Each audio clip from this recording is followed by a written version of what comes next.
vraiment c'est pas bon du tout ce mois-ci. Les chrétiens de cette ville commencent à nous échapper. Nous devrons redoubler d'efforts là. Oui, maître Belzébuth. Ce pasteur se joue trop les seins là.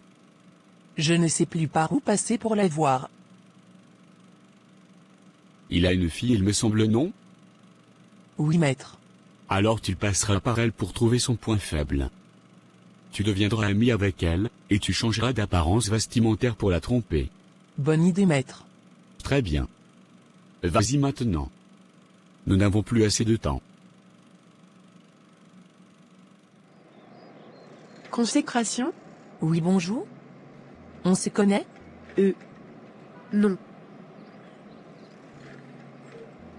Je m'appelle Amour du Mondia. Je suis la petite sœur de Séductorio, ton nouvel ami. Il m'a d'ailleurs beaucoup parlé de toi. Ah bon? Enchanté. Mais Séductorio n'est pas du tout mon ami. On s'est juste croisés la semaine dernière et il m'a accompagné à l'église. Mais je ne suis même pas resté avec lui. Oui, je vois. Mais c'est pareil. En tout cas, il ne m'a dit que tu bien de toi, c'est l'essentiel. Tiens, d'ailleurs, je fête mon anniversaire à la maison demain, ça te dirait de venir? Oh non, désolé, je ne participe pas à ce genre d'événement. Mais merci quand même. Oh mais pourquoi ça? Ça te permettra de découvrir d'autres personnes dans la ville. Parce que je ne participe jamais aux événements mondains. Je me sanctifie pour mon Seigneur. Oui, je sais. Mais il n'y aura que des chrétiens à mon anniversaire, d'ailleurs même mes parents sont chrétiens. Et tu pourras en profiter pour annoncer un peu l'évangile. Mais pourquoi leur annoncer l'évangile, s'ils sont déjà chrétiens? Oh pardon, c'est une erreur de ma part. Je voulais plutôt dire que nous partagerons la parole ensemble. D'accord, je serai là demain alors. Tu peux juste me donner ton adresse? Oui, super.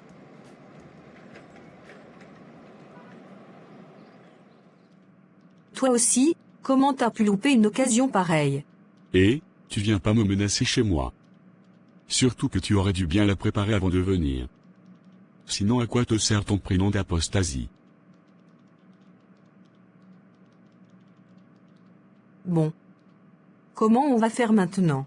Le seul moyen de la séduire, c'est de la détourner de la véritable parole. Mais il faut trouver le moyen de le faire. Ah ça je sais comment le faire, ça c'est ma spécialité. Pour cela il faut qu'elle entende un enseignement erroné, et qu'elle y adhère petit à petit, sans s'en rendre compte. Oui. Bonne idée. Et quand elle deviendra tiède, on en profitera pour passer à l'action. Et t'as une idée, d'endroit où elle pourra écouter de faux enseignements? Oui bien sûr. Déjà sur internet il n'y a que ça à 95%. Je passerai mon temps à lui partager des enseignements de faux pasteurs. Mais en plus de ça je trouverai une fausse église, et je l'y inviterai. Mon oncle aussi est un faux pasteur mais elle le connaît déjà, ça ne marchera pas avec lui. Qui ça, ton oncle faux pastorio? Oui. Elle et sa mère l'ont déjà démasqué, mais t'inquiète. Ce soir avant 22h, j'aurai déjà trouvé une bonne église apostate, pour notre chère Métanoïa. Oulala, amen amen.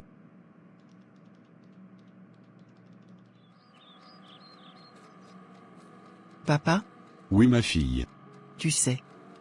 J'en ai marre de mon frère. Je ne veux pas être hypocrite et faire semblant, mais je préfère te le dire.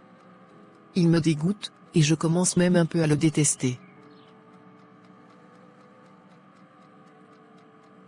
Je te comprends ma fille.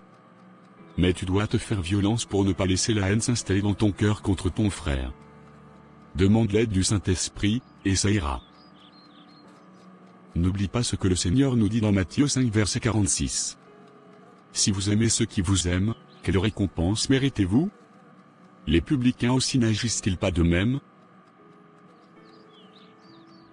Et dans Matthieu 5 verset 44.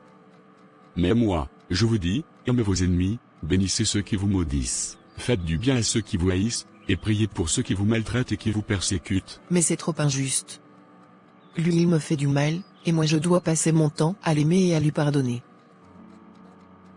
Ma fille, tu sais le nombre de fois que le Seigneur a été trahi depuis le péché d'Adam et Ève, jusqu'à ce jour? Mais pourtant il n'a jamais cessé de t'aimer et de te pardonner malgré tout ce que tu as pu faire. Et d'ailleurs tu te souviens de ce qu'il a dit à la croix? Malgré le fait qu'on l'avait injustement accusé, battu, mis à nu, on lui a craché dessus et on l'a crucifié comme un vulgaire morceau de viande. Mais tu te souviens de ce qu'il a dit à la croix? Non papa.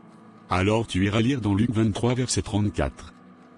Jésus dit, « Père, pardonne-leur, car ils ne savent ce qu'ils font. » Oui papa.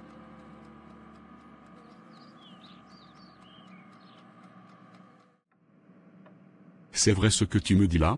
Oui pasteur. Cette femme est très dangereuse. Ok. Bon.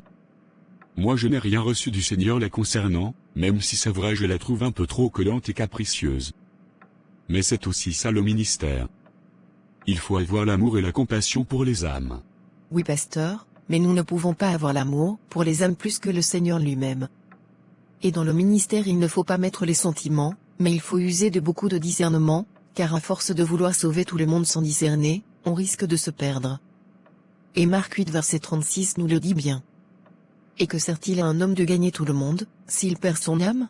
Oui ma sœur, je vois ce que tu veux dire, mais ça va aller. Le Seigneur est au contrôle.